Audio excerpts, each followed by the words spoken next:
Assalamualaikum warahmatullahi wabarakatuh. Bagaimana kabar kalian hari ini? Semoga kita semua selalu diberikan kesehatan baik jasmani maupun rohani.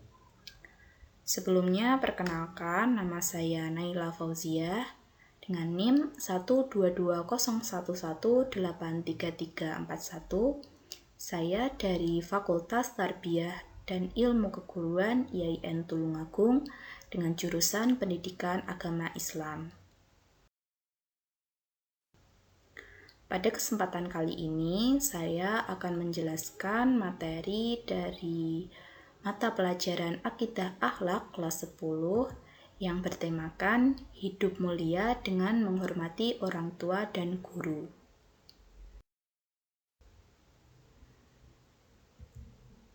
Pada bab ini terdapat dua subbab yang akan kita pelajari, yaitu subbab yang pertama, memahami adab terhadap orang tua, dan yang kedua, memahami adab terhadap guru. Di subbab yang pertama, memahami adab terhadap orang tua, kita akan mempelajari dalil nakli perintah menghormati orang tua, kemudian adab terhadap orang tua, dan keutamaan berbakti kepada orang tua. Di materi memahami adab terhadap guru, kita akan mempelajari dalil nakli perintah menghormati guru, kemudian adab terhadap guru, dan keutamaan berbakti kepada guru. Materi yang pertama yaitu memahami adab terhadap orang tua. Poin yang pertama yaitu dalil nakli perintah menghormati orang tua. Terdapat pada Quran Surat Al-Isra ayat 23 yang berbunyi, Bismillahirrahmanirrahim. Wa qadha rabbuka alla ta'budu illa iyyahu wa bil walidaini ihsana. Yang artinya, dan Tuhanmu telah memerintahkan supaya kamu jangan menyembah selain Dia, dan hendaklah kamu berbuat baik kepada ibu bapakmu dengan sebaik-baiknya. Kemudian ada hadis riwayat Ahmad yang artinya, siapa yang suka untuk dipanjangkan umur dan ditambahkan rezekinya, maka berbaktilah kepada orang tua dan sambunglah tali silaturahmi dengan kerabat. Nah, ada beberapa hal yang ditegaskan pada ayat tersebut. Yang pertama, agar manusia tidak menyembah atau beribadah kepada Tuhan selain Allah. Kemudian yang kedua, agar manusia berbuat baik kepada orang tuanya. Perintah berbuat baik kepada orang tua disampaikan oleh Allah bersamaan atau sesudah perintah beribadah kepada Allah. Hal itu dimaksudkan agar manusia mengerti dan menyadari bahwa betapa pentingnya berbuat baik kepada orang tua. Kemudian yang ketiga, nikmat yang diterima manusia paling banyak datangnya dari Allah. Kemudian nikmat yang diterima dari orang tua. Oleh karena itu, kewajiban anak adalah berterima kasih kepada orang tua. Bentuk terima kasih tersebut bisa dengan cara berbuat baik kepada kedua orang tua. Materi selanjutnya yaitu adab terhadap orang tua. Berbakti kepada kedua orang tua itu hukumnya wajib bagi setiap anak, dan ada beberapa sebab mengapa Allah memerintahkan kepada manusia untuk berbuat baik kepada kedua orang tua. Yang pertama, orang tua itu rela berkorban demi anaknya. Mereka rela bekerja keras untuk memenuhi kebutuhan dan keinginan seorang anak. Bahkan, ketika orang tua pun tidak mampu, mereka akan mengusahakan agar mereka bisa memenuhi keinginan seorang anak. Dan yang kedua, kasih sayang orang tua itu tidak ada taranya. Maksudnya, kasih sayang orang tua itu tidak ada bandingannya. Bahkan kasih sayang yang kita berikan kepada orang tua tidak mampu menyaingi kasih sayang yang telah diberikan orang tua kepada anaknya. Kemudian yang ketiga, anak merupakan belahan jiwa bagi kedua orang tuanya. Dan apalagi seorang ibu. ibu itu sangat menyayangi anaknya. Bahkan seorang ibu itu rela tidak makan demi melihat anaknya makan. Seorang ibu tidak akan tidur sebelum anaknya tidur. Bahkan ketika anaknya sudah dewasa pun, ketika anaknya sedang berada di luar rumah dan belum kembali ke rumah, seorang ibu akan khawatir dan akan mencari anaknya demi memastikan anaknya itu baik-baik saja. Jadi, tidak ada alasan untuk tidak berbuat baik kepada kedua orang tua. Dan jangan lupa, sebagai anak, kita harus berbuat baik kepada kedua orang tua karena mereka telah banyak berkorban demi anaknya. Bagaimana cara kita sebagai anak untuk berbakti kepada kedua orang tua? Nah, berikut ini prinsip-prinsip dasar yang dilakukan oleh seorang anak untuk berbakti kepada kedua orang tua. Yang pertama, tunduk dan patuh kepada kedua orang tua, yaitu bisa dengan cara melakukan perintah orang tua selama perintah yang diperintahkan orang tua itu tidak bertentangan dengan agama Islam. Dan apabila apa yang diperintahkan kedua orang tua kita itu bertentangan dengan agama Islam, maka kita wajib untuk menolaknya. Tapi dengan catatan kita harus menolaknya dengan kata-kata yang halus agar tidak melukai perasaan orang tuanya. Kemudian yang kedua, dilarang berkata kasar. Membentak atau berkata kasar kepada orang tua itu dilarang. Berkata itu saja tidak boleh, apalagi sampai membentak bahkan berkata kasar kepada orang tua itu tidak boleh. Kemudian yang ketiga, berbuat baik kepada kedua orang tua. Karena orang tua telah banyak berkorban demi anaknya, maka kita sebagai anak itu harus berbuat baik kepada kedua orang tua. Kemudian yang keempat, berusaha untuk menyenangkan hati kedua orang tua, yaitu bisa dengan cara yang sederhana atau bisa dengan cara memberikan hadiah, kejutan, agar bisa menyenangkan hati kedua orang tua.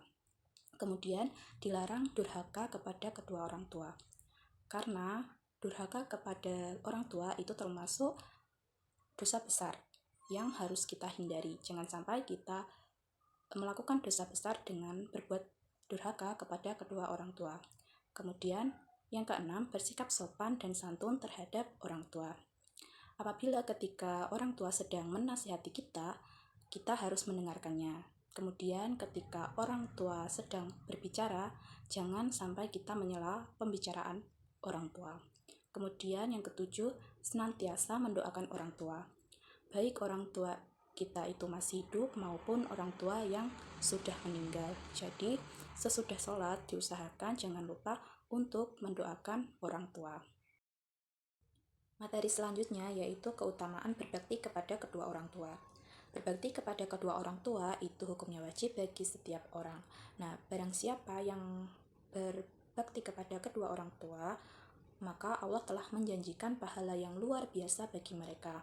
Yang pertama, dibukakan pintu surga bagi mereka yang berbakti kepada kedua orang tua. Kemudian yang kedua, lebih utama daripada berjihad di jalan Allah. Jadi selama kedua orang tua kita masih hidup, maka berbakti kepada kedua orang tua itu lebih utama daripada berjihad di jalan Allah. Kemudian yang ketiga, ridho Allah itu ada di dalam ridho orang tua. Bahkan murka Allah itu berada di dalam murka orang tua. Dan siapapun orang yang bersyukur kepada Allah namun tidak bersyukur kepada orang tuanya, maka Allah tidak menerima rasa syukurnya. Kemudian keutamaan berbakti kepada orang tua selanjutnya yaitu dimudahkan rezekinya dan dimudahkan segala urusannya, baik urusan di dunia maupun di akhirat.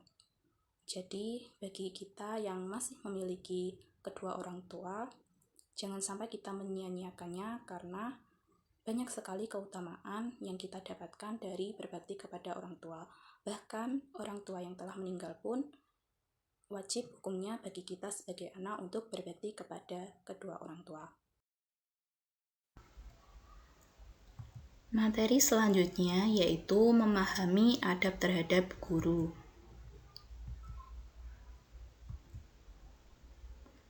Poin yang pertama yaitu dalil nakli perintah menghormati guru.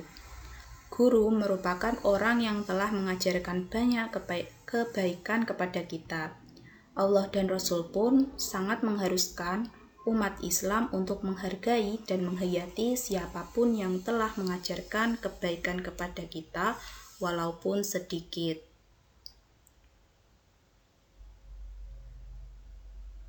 Dalam Islam pun menghormati guru adalah hal yang mutlak. Tidak ada alasan untuk selalu menghormati dan menghargai seorang guru.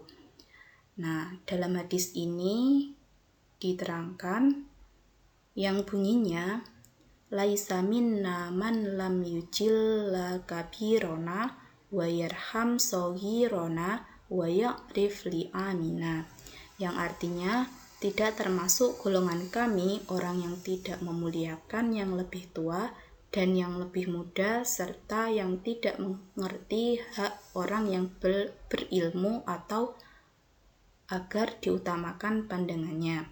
Hadis riwayat Ahmad. Nah, pada hadis tersebut mengisyaratkan agar kita menghormati mereka yang lebih besar dan mereka yang lebih tua daripada kita, apalagi seorang guru yang lebih tua baik dari sisi umur maupun ilmu dan amalnya.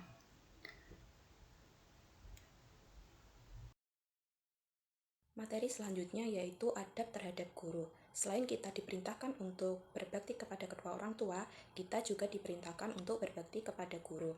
Karena apa? Karena gurulah yang telah mendidik kita dan memberikan ilmu kepada kita. Dan seorang guru juga mendidik muridnya agar bisa membedakan hal yang baik dan buruk, kemudian agar muridnya bisa memiliki budi pekerti yang luhur, kemudian agar muridnya bisa memiliki tanggung jawab.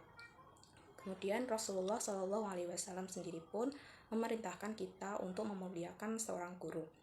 Guru di sini itu tidak terbatas pada seseorang yang mengajar di sekolah saja, tetapi siapapun itu yang memberikan ilmu, keterampilan maupun bimbingan itu juga bisa disebut sebagai seorang guru. Nah, berikut ini sebab-sebab kita harus menghormati seorang guru. Yang pertama, guru adalah orang yang banyak berjasa kepada kita. Karena dari kecil kita telah dididik oleh guru agar kita bisa mengerti hal baik, buruk, kemudian kita bisa melakukan ini itu, kemudian memiliki budi pekerti yang luhur, bisa memiliki pribadi yang bertanggung jawab dan lain sebagainya. Kemudian guru merupakan orang tua kedua. Jika di rumah kita memiliki orang tua yang mendidik kita di rumah, di sekolah kita memiliki guru yang bisa mendidik dan memberikan ilmu kepada kita. Kemudian, guru merupakan orang yang telah membantu kita dari yang belum bisa menjadi bisa, dari yang belum tahu menjadi tahu. Kemudian, tanpa guru hidup kita akan buta. Maksudnya, tanpa guru kita tidak akan mengetahui apapun. Karena gurulah yang telah memberikan ilmu dan pengetahuan kepada kita sehingga kita bisa mengetahui apapun. Berikut ini yang termasuk tata cara menghargai dan menghormati seorang guru. Yang pertama, jika kita bertemu dengan guru, maka hendaklah kita sebagai murid untuk mengucapkan salam, baik itu di lingkungan sekolah maupun di luar lingkungan sekolah. Kemudian yang kedua, husnudzon kepada apapun yang dilakukan oleh guru. Artinya kita sebagai murid harus berprasangka baik kepada apapun yang dilakukan guru. Karena apa? Karena seorang guru pasti akan menginginkan yang terbaik untuk murid-muridnya. Kemudian yang ketiga, memperhatikan guru ketika guru sedang menjelaskan materi. Nah, apabila seorang guru sedang menjelaskan materi, sebaiknya siswa itu memperhatikannya dan jangan sampai kita berbicara sendiri ketika guru sedang menjelaskan. Kemudian rendah hati dan hormat, berbicara sopan kepada guru, kemudian tidak berjalan di depan guru itu merupakan bentuk penghormatan kepada guru. Nah, apabila kita harus berjalan di depan guru, maka hendaklah berjalan dengan menunduk, dengan mengucapkan permisi, itu sebagai bentuk penghormatan kepada guru. Kemudian, ikhlas dalam menerima nasihat guru.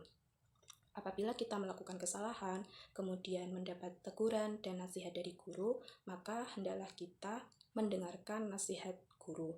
Jangan sampai kita menyela ketika guru sedang menasihati kita.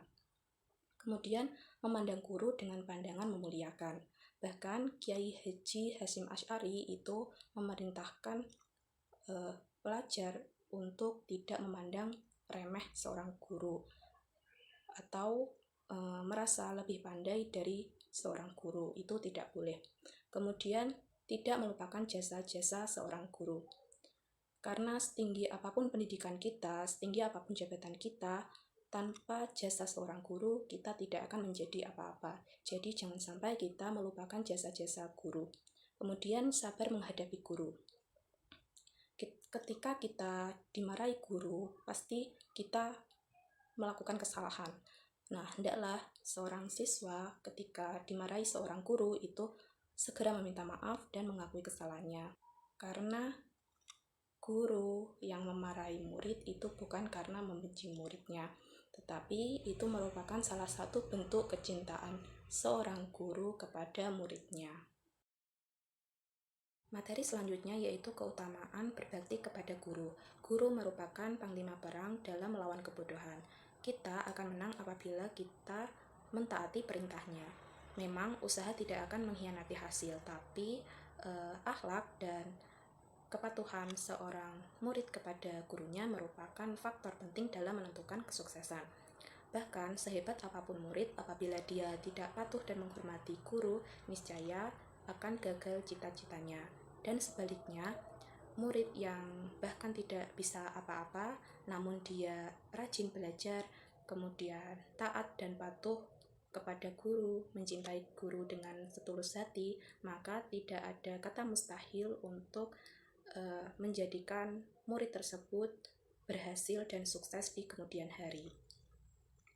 Percayalah, seorang guru pasti akan mendoakan yang terbaik untuk murid-muridnya agar muridnya menjadi manusia yang bermanfaat baik bagi bangsa, agama, dan negaranya. Apabila berbakti kepada guru akan diperoleh keutamaan sebagai berikut. Yang pertama, mudah menerima pelajaran. Yang kedua, mendapatkan ilmu yang bermanfaat. Yang ketiga, masa depan yang cemerlang. Yang keempat, kelak menjadi orang yang hebat dan bermartabat.